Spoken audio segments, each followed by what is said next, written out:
하나님의 말씀 보시겠습니다. 하나님의 말씀은 창세기 21장 8절로부터 21절까지의 말씀입니다. 기나긴 여름도 시간이 지나면 이제 선선한 가을바람으로 바뀌게 됩니다. 하나님께서 이 땅을 진행하시는데 이 사계절을 특별히 한국에는 허락해 주셨는데 여름에는 매우 뜨겁고 또 바쁜 시간을 걷습니다. 그래서 땀도 많이 나고 또 지금쯤 되면 이제 들판에는 벌써 과일들이 익어가기 시작하는 그런 계절입니다. 아침으로는 이제 선선한 바람도 이제 불기 시작하는데 우리 성도님들이 이 여름을 넘어오시느라고 고생하셨습니다. 하나님의 은혜 가운데 이제 이 여름도 지나고 또 큰 풍랑 또 폭풍 이러한 것들이 다 지나가고 또 결실의 계절이 오듯이 우리 세대비전교회 성도님들의 삶 속에서도 하나님이 열어가시는 큰 과실이 맺고 열매가 맺고 이제 위기를 벗어나서 삶의 모든 부분들이 하나님의 능력으로 또 형통케 되고 번창케 되기를 축복합니다. 아멘. 아브라함이 이제 이삭을 얻어서 오늘 본문에서는 이제 이상한 갈등이 나타나게 됩니다. 오늘 8절에 딱 시작할 때 아이가 자라매 젖을 떼고 이삭이 젖을 떼는 날에, 그러니까 아직 굉장히 어린 아이입니다. 이삭이 아직 어린 거죠. 보통 젖을 뗄 때는 한 2살 정도 됐을까요? 뭐 한 15개월 이상 이렇게 되어야 보통 젖을 떼는데 옛날에는 젖을 좀 더 늦게 뗐을 것 같습니다. 먹을 것이 그렇게 지금처럼 풍족하거나 이유식이 많이 있거나 그러지 않은 시대여서 한 2살 정도 넉넉 잡으면 그 정도 되지 않았을까. 어쨌든 간에 이 아이는 이삭은 굉장히 지금 어렸을 때입니다. 그런데 아주 특별한 오늘 시각을 하나 보여주고 있습니다. 갑자기 아브라함이 큰 잔치를 베풀었다 이렇게 8절에 말씀하고 있습니다. 이 큰 잔치가 어떻게 해서 나왔을까? 그런데 이 큰 잔치와 대조되는 문장이 바로 이어서 나옵니다. 9절에 보면 아브라함의 아들 애굽 여인 하갈의 아들이 이삭을 희롱했다 이렇게 나옵니다. 그러니까 8절하고 9절이 지금 관련이 없는 것이 아니고 굉장히 관련이 있다는 얘기입니다. 아브라함이 지금 아들 이삭을 젖을 뗄 때 큰 잔치를 베풀었으니까 보통의 잔치가 아니고 주변 사방 팔방에 있는 사람들에게 다 알려서 같이 초대하고 음식을 나누고 온 집안 식구들이 전부 다 거느리는 하인들까지 전부 다 축제의 장이 일어나는 것인데, 이때 이제 이상한 이 사건이 하나 일어나는데 아브라함의 아들 애굽 여인 하갈의 아들 이렇게 나옵니다. 이스마엘입니다, 이름은. 그런데 이 친구가 그 이삭을 놀리게 됩니다. 얘는 좀 장성한 아이였죠. 그런데 이 일이 지금 왜 일어났는가 하는 부분입니다. 여기 지금 놀렸다 이렇게 이 9절에 아들 하갈의 아들이 이삭을 놀렸다 이렇게 나오는데, 이 놀렸다는 것이 어떤 의미를 가지냐면 희롱했다는 의미입니다. 그 히브리어 원어로 메자케크라 그러는데 이게 어떤 뜻이냐면 악의가 차 있는 조소를 말합니다. 그러니까 악한 마음을 가지고 이 이삭을 조소한 것을 말합니다. 이것이 어떠한 의미를 가지는가?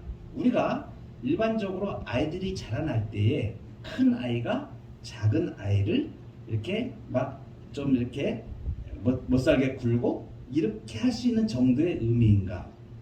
우리가 보통의 일반적인 가정에서는 그러한 일들이 자주 일어나기 때문에 우리가 잘못 성경을 보면 이 부분이 그냥 그렇게 그 정도의 형제간에 그냥 이렇게 해코지를 좀 하고 한 그 정도인가 이렇게 보았을 때 전혀 지금 오늘 성경은 그렇게 말씀하고 있지 않습니다. 왜 그러냐면 아브라함이 지금 큰 잔치를 베풀었는데 이스마엘을 향하여서는 절대 그렇게 큰 잔치를 베푼 게 없습니다. 이것은 무엇을 말하느냐? 이삭은 약속의 자손이라는 것을 말합니다. 아멘. 아브라함이 이미 사라와 그 앞에서 몇 번에 걸쳐서 4번, 5번에 걸쳐서 천사를 보내서 확인을 시켜주고 사라의 몸에서 날 자손이 너의 씨다. 아멘. 그리고 그 이삭과 내가 내 언약을 다시 세우겠다라고 아멘. 하나님 말씀하셨거든. 그러니까 이 아이는 언약의 자손인 거예요. 그러니까 지금 이스마엘이 이삭을 조롱하고 이렇게 악의로 조속거리로 만들어 버린 것은 무슨 의미가 있는 것이냐면 하나님의 약속의 언약을 조롱한 것이 되는 것입니다. 이것이 가장 큰 문제인 것입니다. 우리가 이 사건, 특히 하갈과 관련된 이스마엘과 관련된 이 사건을 창세기를 해석을 할 때 우리가 주의 있게 봐야 될 것이 있습니다. 신약에 우리 그리스도의 빛에 받추어서 주님의 진리의 말씀에 비추어서 구약을 해석한 이 해석이 어디에 나오냐면 갈라디아서 4장에 나옵니다. 바울이 갈라디아 교인들에게 설명을 할 때에 이 갈라디아서 4장이 이 하갈과 사라, 이스마엘과 이삭에 대해서 아주 정통한 해석을 해놓았습니다. 그 바울이 해석한 바에 따르면 이 웃음을 뭐라고 이 이스마엘이 이삭을 조롱했다, 놀렸다라고 메자케크라고 하는 이것을 뭐라고 해석을 하냐면 핍박이라고 말합니다. 그러니까 뭐냐면 언약의 백성이 아닌 이스마엘이 언약 백성인 이삭을 핍박한 것으로 말합니다. 이렇게 갈라디아서에서 바울은 해석을 해나갑니다. 그래서 갈라디아서 4장 29절에 보면 그러나 그때에 육체를 따라 난 자가 성령을 따라 난 자를 핍박한 것 같이, 이게 지금 이 사건을 두고 하는 말이에요. 그러니까 육체를 따라 난 자가 성령을 따라 난 자를 핍박하였다. 불신자가 신자를 핍박하였다. 비언약 백성이 언약 백성을 핍박한 것으로 지금 말하는 것입니다. 이 내용을 분명하게 알아야 되고, 또 하나는 바울이 해석을 할 때 자유인과 종의 후회를 비교해서 설명을 합니다.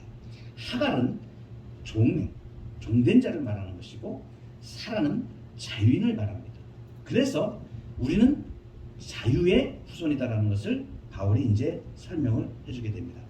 어쨌든 이 해석에 대해서는 바울의 해석이 언약 백성과 비언약 백성을 구분하여 설명하고 있다는 점을 염두에 두고 이제 10절로 넘어가 보면 이 사건이 딱 일어났을 때에 사라가 이렇게 얘기를 합니다.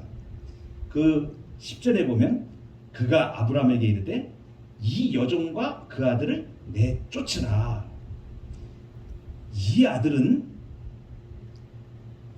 이 종의 아들은 내 아들 이삭과 함께 기업을 얻지 못하리라. 이렇게 사라가 아브라함에게 요구를 합니다.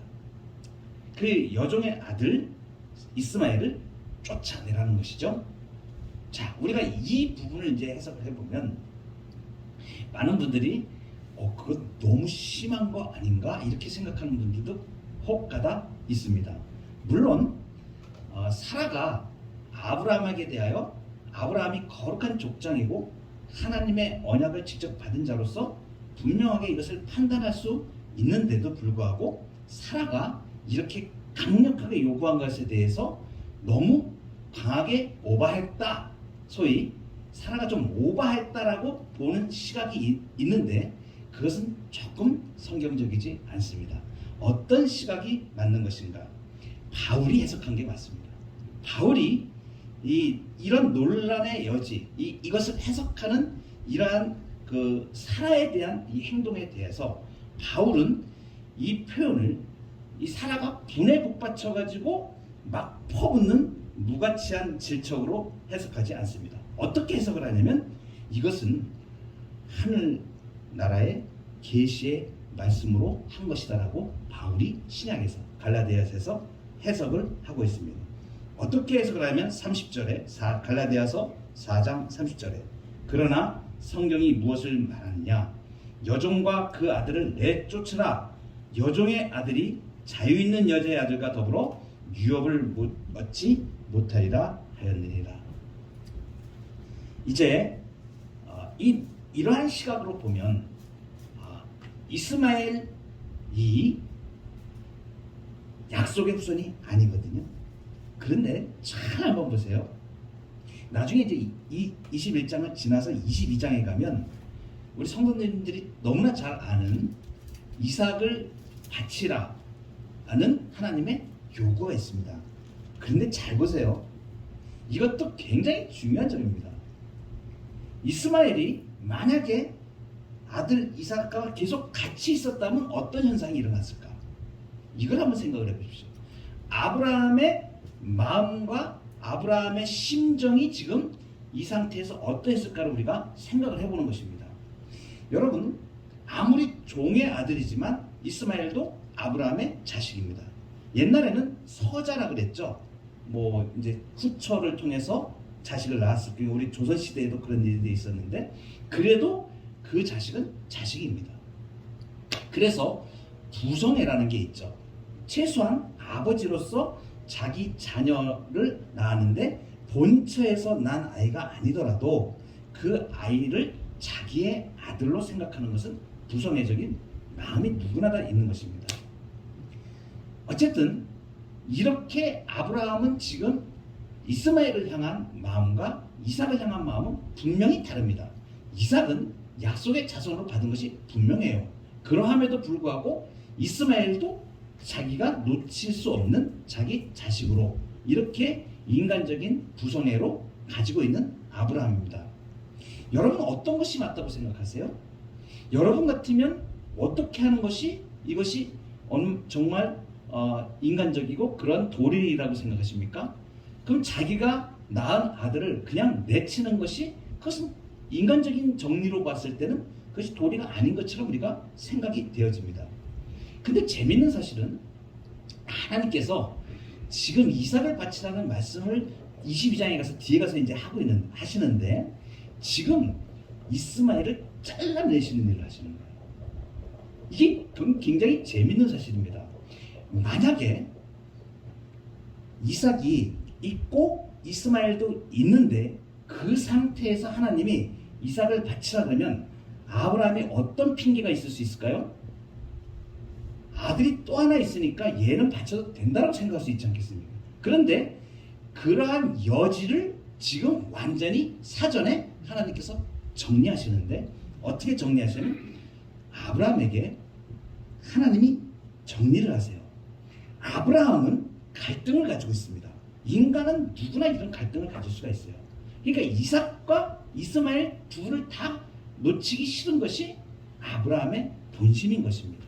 그런데 왜 이것을 우리가 알 수 있냐면 11절에 보면 아브라함이 그의 아들로 말미암아 그 일이 매우 근심이 되었다 이렇게 표현합니다. 매우 근심이 되었다 그러니까 아브라함은 지금 몸살을 앓고 있는 거예요. 사라가 이 말을 요구했을 때 그 안에 가족에서 일어나는 이 갈등 때문에 정말 마음이 정말 답답하고 해결할 수 없는 그러한 상태에 있었고 이 이스마엘을 버릴 수가 없잖아요. 그러니까 아브라함은 엄청난 갈등 속에 있었다는 것입니다. 우리가 인생을 살아갈 때 이러한 갈등에 우리도 봉착하게 됩니다.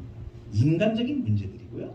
또 삶에 분명하게 우리의 본성적으로 이것은 사랑으로라도 이렇게 해내야 되는 거야 라고 하는데 라고 생각이 되어지는데 그것이 하나님의 말씀과 정면으로 부딪히는 상황이 일어납니다. 이것을 제가 조금 이따 예를 들어서 설명을 해드릴 거예요. 언제 이런 일이 일어나는가? 나는 분명히 인간적으로 생각할 때 이것이 옳다라고 생각하는데 하나님의 뜻은 전혀 그게 아닐 경우에 이게 상충이 될 때가 있어요.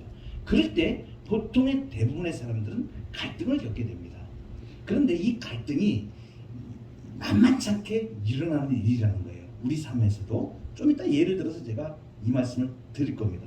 어쨌든 간에 아브라함은 이 아들의 일로 말미암아서 매우 근심이 되었습니다. 이제 자기 집의 이 상속을 위탁하신 자 이삭에게만 주어야 하는 것이에요. 그러니까 이스마엘을 이제 끊어버려야 한다는 것. 이것은 정말 견디기 힘든 아브라함의 아픔이었던 것입니다. 그래서 하나님은 언약 백성과 언약 백성이 아닌 자를 구별해 놓으셨는데 아브라함은 지금 이것을 지금 다 혼합해서 가져가려는 마음이 있는 것입니다. 여기서 하나님이 어떻게 이 일을 해결하시는가? 놀랍습니다. 하나님이 정말 우리 하나님 대단하신 분이신데 두 가지 이중적인 위로로 이제 아브라함에게 다가오십니다. 12절에 보면 하나님이 아브라함에게 이르시되 내 아이나 내 여종으로 말미암아 근심하지 말고 사라가 내게 이른 말을 다 들으라. 지금 하나님의 해결입니다. 하나님이 완전히 교통정리를 지금 하시는 거예요. 어떻게 교통정리 하시냐? 근심하지 말라. 첫째, 근심하지 말라. 사라가 너한테 한 말 다 들어줘라. 그대로. 그리고 덧붙입니다. 이삭에게서 나는 자라야 내 씨라 부를 것입니다. 이것이 무엇입니까? 지금 약속을 확인시켜 주시는 거예요. 하나님 분명히 약속하셨잖아요. 이 앞에 네 씨, 사라로부터 사라의 몸에서 난 네 씨라야 네 후손이다. 그 말씀을 하셨고 그 아들 이삭과 내가 언약을 세울 거라까지 말씀하셨잖아요. 그러니까 지금 약속을 다시 확인시켜 주시는 거예요. 이것이 첫 번째입니다. 이게 이제 모든 영적인 복은 영적인 복이 담겨 있는 이삭만 남으면 그것으로 비할 데 없이 충분하다는 것을 지금 하나님이 선언해 주시고 다시 한번 확인시켜 주시는 거예요. 이삭만 있으면 돼. 이스마엘 없어도 돼. 지금 그 얘기 하시는 거거든요.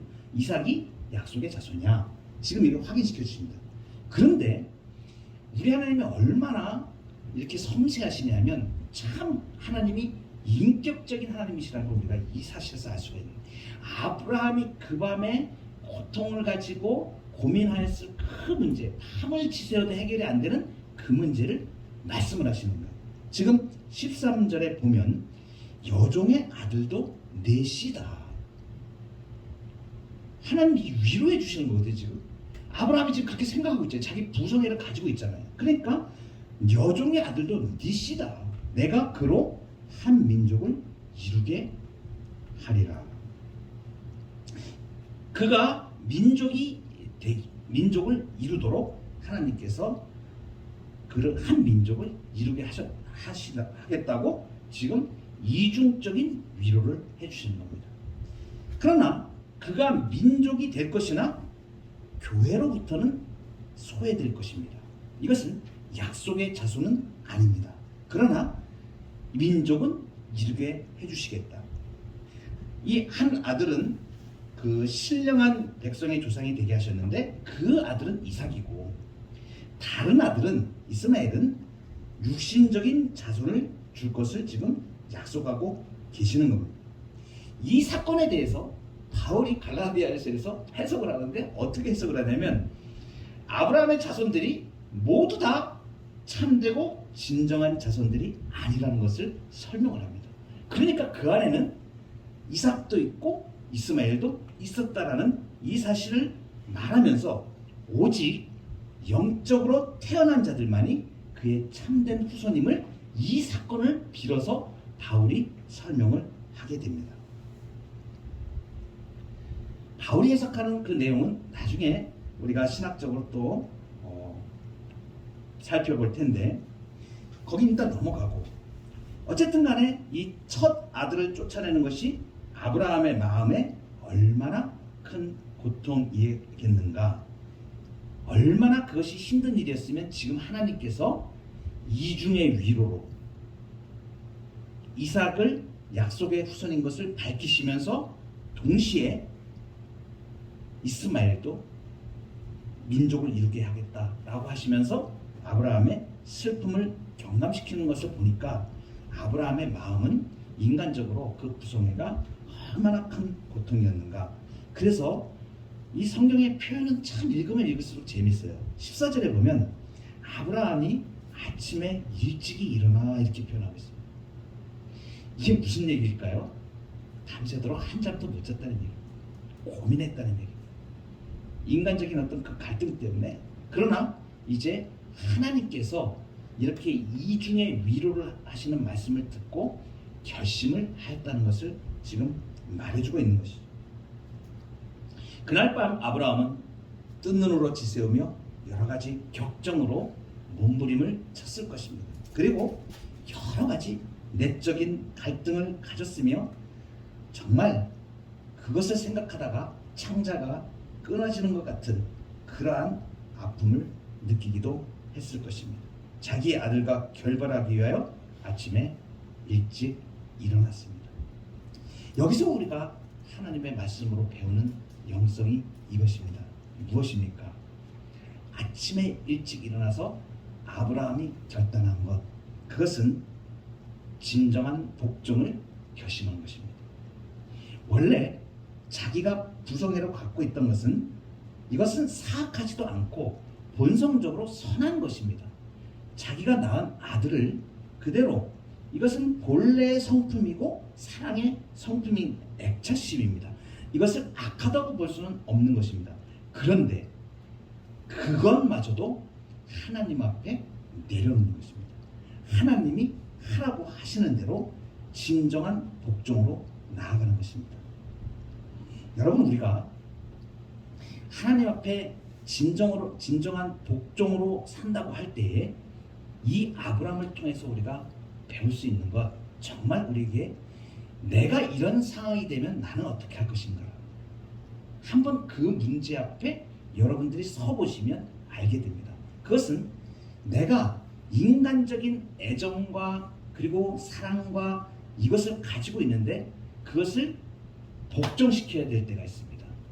이제 이러한 일이 실제로 있었던 것을 제가 말씀을 드리고자 합니다. 그것은 어떤 문제냐면 개인적인 문제에서도 많이 있을 수 있겠지만 교회적인 문제에서 특별히 많이 일어날 때가 있습니다. 교회는 어떠한 일이 있을 때에 권징을 행하게 됩니다. 그 권징은 뭐냐면 교회 성도 중에 어떠한 진리에 위반되거나 또는 그리스도의 권위와 교회의 질서를 유지하지 못하게 그 악행을 행하였을 경우 교회를 정결하게 하고 덕을 세우고 범죄한 자의 영적 유익을 도모하기 위하여 권징을 실시할 때가 있습니다. 매를 드는 것입니다. 구체적으로 우리가 잘 알아볼 수 있게 제가 한번 말씀을 드리겠습니다. 어떤 교회에 직분자가 있었습니다. 하나님을 잘 섬기는 자입니다. 그리고 안수까지 받아서 그렇게 안수 집사로 그 교회에서 교회의 덕을 세우고 잘 교회를 세우는 그러한 성도였습니다. 신실한 분입니다. 그런데 이분이 언제 어떤 일이 있게 됐냐면 이제 동양 철학에 근거한 어떤 일에 이렇게 가서 공부를 하게 되었습니다. 그러면 일반적인 학문이나 철학을 공부할 때는 우리가 보통 일반적인 학문을 공부한다 그러면 인정이 되어야 될 것입니다. 그 사람은 어떠한 목적으로 그것을 공부하게 됐냐면 그것을 통해서 전도를 하겠다고 마음을 먹었습니다. 그런데 이것이 문제가 되었습니다. 뭐냐면 하나님의 방법, 교회에서 말씀에 위배되는, 말씀과 반대가 되는 쪽을 택하여 그것이 하나님 앞에 바르지 않은 진리가 아닌 것인데 그것을 가지고 전도한다고 명목을 삼아서 이야기를 하는데 교회에서 1차 권면을 하였습니다. 그것은 바르지 않습니다. 성경적으로 하나님의 말씀 안에 이렇게 하는 것이 맞는 것입니다 라고 권면을 하였습니다. 그런데 이분은 자기 자신이 그것을 끝까지 나는 틀리다고 생각하지 않습니다 라고 하면서 교회의 권면에 정면으로 거부하였습니다. 그 가족과 자녀들도 다 신앙생활을 하고 있고 이제 교회에서는 도무지 그러한 부분을 진리에 대한 문제이기 때문에 간과할 수가 없어서 이제 권증을 하게 되었습니다. 그런데 그 권증을 하는 그 절차에 있어 가지고 많은 지도자들이 같이 모여서 기도하면서 몇 번에 걸쳐서 그 집사님에 대하여 권면을 몇 번 하였지만 그것을 받아들이지 못하여서 결국은 직분을 이제 못하게 하고 직분을 철회시키고 그리고 이제 수찬정지 이렇게 이러한 또 것을 명령을 하게 되었습니다. 교회에서 교회는 권증을 할 때에 헌법에 따라서 교회 법에 따라서 행하는 절차가 있습니다. 그런데 그 일을 진행을 하면서 제가 느꼈던 부분들도 옆에서 제가 보면서 또 실제적으로 그 일을 다루면서 참 많이 마음이 아팠습니다. 사람을 생각하면 품고 그를 끝까지 믿음 안에서 잘 세워나가는 것이 굉장히 중요한 것입니다. 그런데 진리에 어긋날 때는 하나님의 말씀에 위배될 때는 그것을 분명하게 밝혀서 말씀대로 치리를 해줘야 교회가 건강해지고 살아갈 수가 이 성도들이 다치지 않고 진리와 비진리를 잘 구분하여 행할 수가 있습니다. 개인적으로는 그분 한 분에 대해서는 굉장히 마음이 아프고 그 성도가 모든 이 수찬 정지나 이렇게 징계를 받는 것은 심지어는요 아주 중대한 징벌이 권징이 이루어질 경우는 출교까지 명합니다. 출교는 뭐냐면 완전히 하나님의 백성에서 끊어지는 것을 말합니다. 교회에서 발붙이지 못하게 하는 것은 생명이 끊어지는 겁니다. 출교까지 결정을 하게 되면 보통 고대로부터 중세에 이르기까지 많은 이단들이 발흥을 했을 때 하나님의 진리에 대하여 그것을 하나님의 말씀대로 받지 아니할 때에 출교를 명하게 됩니다. 그러면 그 사람은 이제 그 끊겨져 생명에서부터 이 교회 공동체로부터 끊겨져 나가는 것을 의미합니다. 그럴 때는 너무나 마음 아픈 일들이 있겠죠. 지금 이 문제는 이스마엘과 이삭의 문제가 아니고 진리의 문제였기 때문에 하나님께서 이스마엘을 지금 걷어내시는 작업을 하시는 거예요. 그러나 하나님께서는 알곡을 다치지 않게 하시는 거죠. 아브라함을 위로하시잖아요. 그리고 그가 하나님 앞에 수긍될 수 있도록 자신이 진리 앞에서 자기가 혼동했던 것, 내가 생각한 것은 인간적인 사랑과 이런 부분은 분명히 맞지만 하나님의 진리에는 위배되는 것이기 때문에 그것을 내려놓고 복종할 수 있어야 됐다는 것을 말합니다. 우리가 삶에서 살아갈 때 바로 이러한 문제입니다. 이러한 문제는 교회적으로도 발생할 수가 있고 개인적으로도 발생할 수가 있습니다. 그래서 진정한 복종은 뭐냐면 하나님의 말씀 앞에 내가 사랑의 마음까지도 내려놓을 수 있는 그러한 복종을 의미하는 것입니다. 이것은 굉장히 어려운 문제입니다. 그러나 하나님께서 주의 백성들에게 그것을 행할 수 있도록 또 격려하시고 말씀의 진리의 눈을 볼 수 있도록 열어서 그렇게 인도해 가십니다. 뒤에 일어나는 이제 하갈을 통해서 이스마엘을 살려주는 하나님이 하갈을 위로하고 살려주시는 이 과정을 통해서 우리가 또 배워야 될 것이 있습니다. 그것은 뭐냐면 지금 하갈은 첫 번째가 아닙니다. 처음에 이스마엘을 임신했을 때 한번 쫓겨났었어요. 사라가 쫓아내야 된다 해서 쫓겨났었습니다. 그때 하나님이 이 하갈을 살려주셨습니다. 그래서 네 주인에게 다시 돌아가라 그랬잖아요. 그래서 돌아왔습니다. 그리고 나서 이제 이스마엘을 출산을 하고 이제 시간이 지나서 이삭까지 이제 나온 그런 상황이 지금 이제 되는 건데 이제 완전히 지금 쫓겨나게 되는 것입니다. 그런데 재밌는 일이 있습니다. 우리가 성경을 보면서 이야 이렇게 하나님은 정확하시구나. 이 하갈은 하나님의 택한 백성이 아니고 종이었다는 것을 어떻게 알게 되냐면 뒤에 가면 이제 14절에 아브라함이 아침 일찍 일어나서 물 한 가죽 부대를 가져다가 하갈의 어깨에 메어주고 그 아이를 데리고 가게 합니다. 브엘세바 강에서 방황을 하는데 15절에 보니까 가죽 부대에 물이 떨어졌습니다. 그리고 그 자식을 관목덤불 아래에 두고 16절에 하는 행동을 한번 보세요. 이르되 아이가 죽는 것을 참아보지 못하겠다 하고 화살 한바탕 거리 떨어져 마주 앉아 바라보며 소리내어 우니. 지금 이 하갈은 자신의 신세를 한탄하는 겁니다.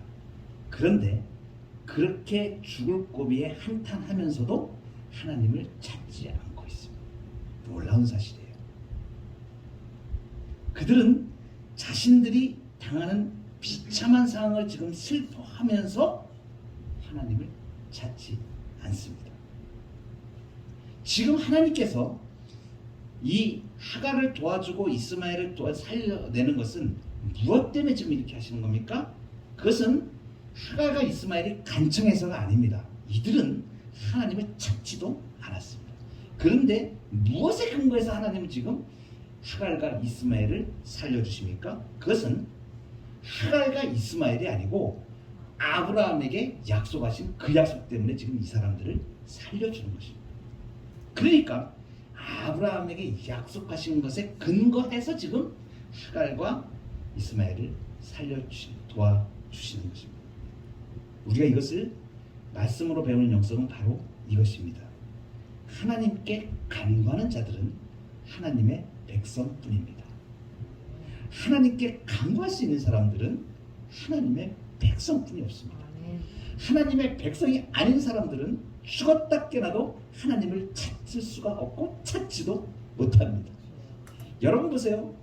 우리 주변에 예수 믿지 않는 사람들이요, 인생에서 고난을 만나거나 죽음의 위기에 만나거나 자신의 인생이 폭망해가지고 죽을 고비가 되더라도 하나님을 찾지 못합니다. 이것이 가장 비참한 일이에요. 이것이 가장 비참한 일이에요. 그런데 하나님의 백성은 조금만 어려움이 닥치고 어떤 문제가 생기면 아버지, 우리가 간구할 하나님 앞에 나오 하나님께 간구하는 것입니다. 그런데요, 여러분 누구를 보고 그 하갈과 이스마엘을 살려줬어요? 아브라함과 약속한 것 때문에 그 사람을 살려줬어요. 여러분 이것은 무엇을 의미하는가? 하나님의 백성을 통한 일반 은총의 혜택이 믿지 않는 자에게도 흘러가고 있다는 사실입니다. 아멘. 이건 놀라운 것입니다.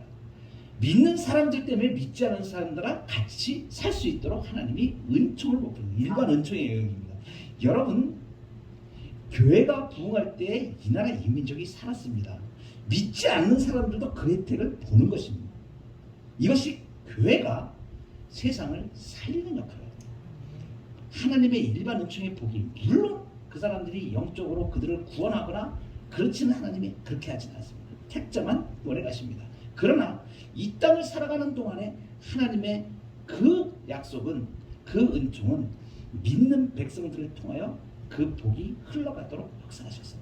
믿는 사람, 옆에 있는 사람은 그 하나님의 은혜를 같이 누리는 것을 보는 것입니다. 여러분 그 사람이 믿지 않더라도 여러분 이웃에 누가 다쳤거나 누가 어떤 일이 있거나 할 때 그를 위해서 선언하십시오. 내가 우리 하나님께 기도하마, 이렇게 얘기해 주세요. 그 사람들이 지금은 모릅니다. 그런데 하나님이 그 마음을 감동하셔서, 저는 늘상 제 친구들에게 그런 얘기를 합니다. 어려운 일이 있거나 뭘 하면 실제로 제가 그 친구에게 내가 믿는 우리 하나님께 내가 기도할게, 너를 위해서 기도해 줄게. 그럼 그 친구는 모릅니다. 그 하나님이 어떻게 역사하는지 모릅니다. 제가 기도를 하죠. 기도하면서 그 친구를 위해서 간절히 기도하고 그 당한 어려움을 위해서 간절히 기도해 줍니다. 믿지 않는 사람입니다. 그러나 내가 선언을 하고 내가 믿는 하나님은 그 은혜를 너에게까지 펼칠 수 있는 분이야라는 것을 얘기해주고 제가 기도를 합니다. 그 친구를 위해서. 여러분, 그 사람들은 자기 자력으로 하나님을 찾을 수도 없을 뿐더러 하나님을 알지도 못하기 때문에 찾지도 못합니다. 그냥 인생에서 주저앉아서 죽을 신세 한탄만 하고 자기 신세 한탄만 하고 죽겠다고 아우성 치면서 살아갈 뿐입니다. 그런데 하나님의 백성은 구할 수가 있습니다. 이것이 하나님께 간구할 수 있는 자들은 하나님의 백성뿐인 사실입니다. 그리고 그 백성들을 통해서 이 땅에 하나님의 복이 흘러가도록 우리를 사용하시고 결국은 하갈도 이스마엘도 구해내셔서 그 민족을 이루게 하십니다. 그러나 그들은 언약 백성은 아닙니다. 언약에서 제외된 백성들이죠. 여러분, 오늘 이 말씀을 통해서 정말 하나님께서 우리에게 말씀해 주시는 뜻, 진정한 복종은 우리의 인간적인 사랑심까지도 하나님 앞에 내려놓을 수 있어야 된다는 것. 그래서 말씀의 진리 앞에 분명하게 엎드려져야 된다는 점을 말해주고 있고, 하나님 앞에 기도할 수 있는 자들은 하나님의 백성뿐임을 기억하고 이 땅을 살아가는데 하나님 앞에서 이 놀라운 능력을 소유하고 또 하나님의 전능자의 손에 힘입어 승리해 나가는 저와 여러분 되기를 주님의 이름으로 축원합니다. 기도하시겠습니다.